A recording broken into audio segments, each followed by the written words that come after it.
Jangan lupa like, comment, and subscribe channel YouTube TVRI Bengkulu dan nyalakan lonceng notifikasinya.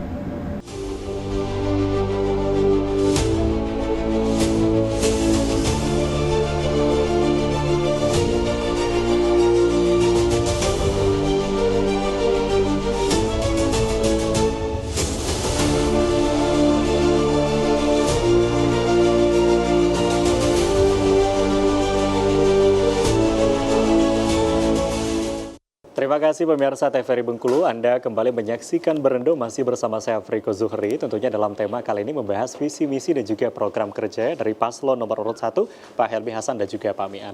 Kalau tadi sempat membahas terkait dengan bagaimana beliau nantinya dengan programnya untuk mensejahterakan baik itu untuk kesehatan, baik infrastruktur dan sebagainya.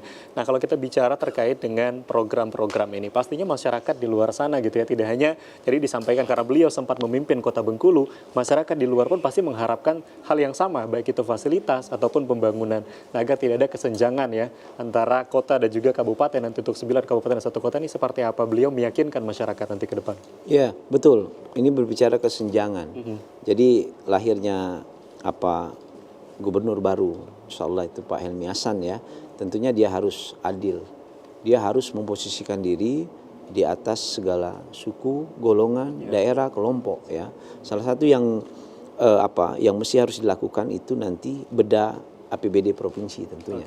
Ya, APBD provinsi ini ya dalam artian bahwa ada prioritas memang yang juga sudah akan kita susun. Salah satunya tadi soal jalan. Nah, jalan ini kan menjadi penting ya. Berapa kilometernya, kemudian kebutuhannya seperti apa, kemudian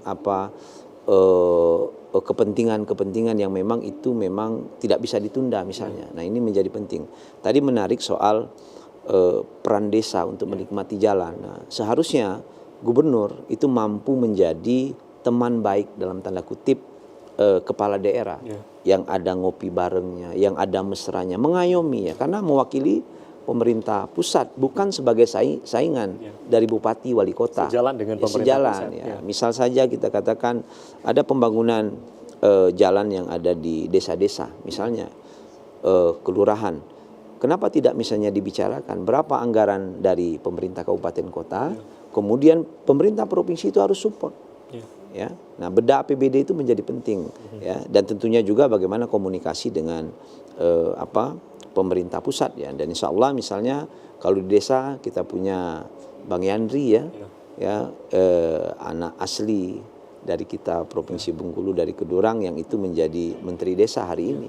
Dan itu insya Allah berefek karena kedekatan emosional ya keluarga besar Partai Amanat Nasional Pak Helmi Hasan, Pak Yandri. Nah, ini tentunya kan menjadi ruang kita untuk dalam artian real untuk membangun Provinsi Bengkulu. Ya, artinya ini kan diharapkan oleh masyarakat di desa, masyarakat di daerah setempat.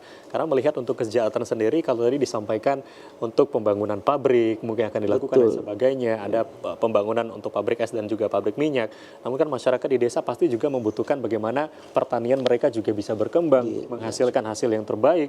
Ini juga pasti yang diharapkan. Nah, seperti apa dukungan dari calon gubernur kita nanti ke depan untuk mendukung para petani mungkin khususnya di daerah-daerah terpencil itu sendiri? Ya, tentunya perhatian terhadap petani ini kan banyak nih. Ya, alat-alat pertanian itu mesti harus dikasih ruang kepada pemerintah untuk melakukan ya. Misalnya ketika misalnya masa kekeringan atau juga pupuk. Ya, pupuk ini kan ya kita tidak bisa mengendalikan karena kadang-kadang dia menjadi sangat mahal sekali ya. Kemudian hasil produksi.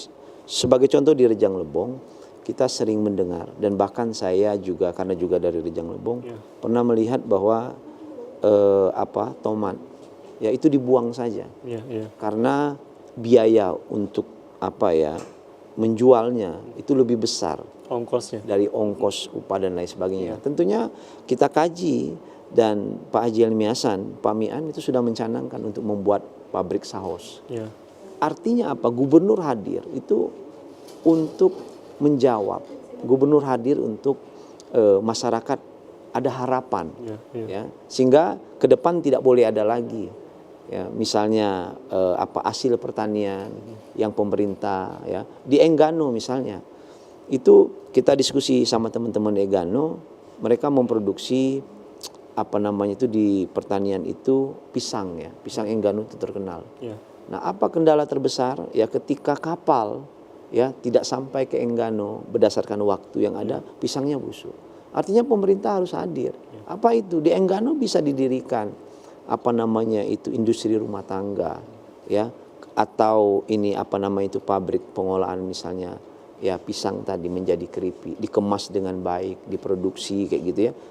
Kalau kita mengandalkan masyarakat untuk berpikir, mereka berpikir tapi semampunya. Ya, artinya memang sudah ada solusi-solusi nanti akan diberikan gitu. Diberikan Bagaimana kepada kendala ataupun mungkin hambatan yang dihadapi oleh para masyarakat ini sendiri. Betul. Kita akan break, nanti kita lanjutkan kembali. Baik pemirsa, jangan kemana-mana, kami akan kembali usai jeda pariwara, tetaplah di Berendo.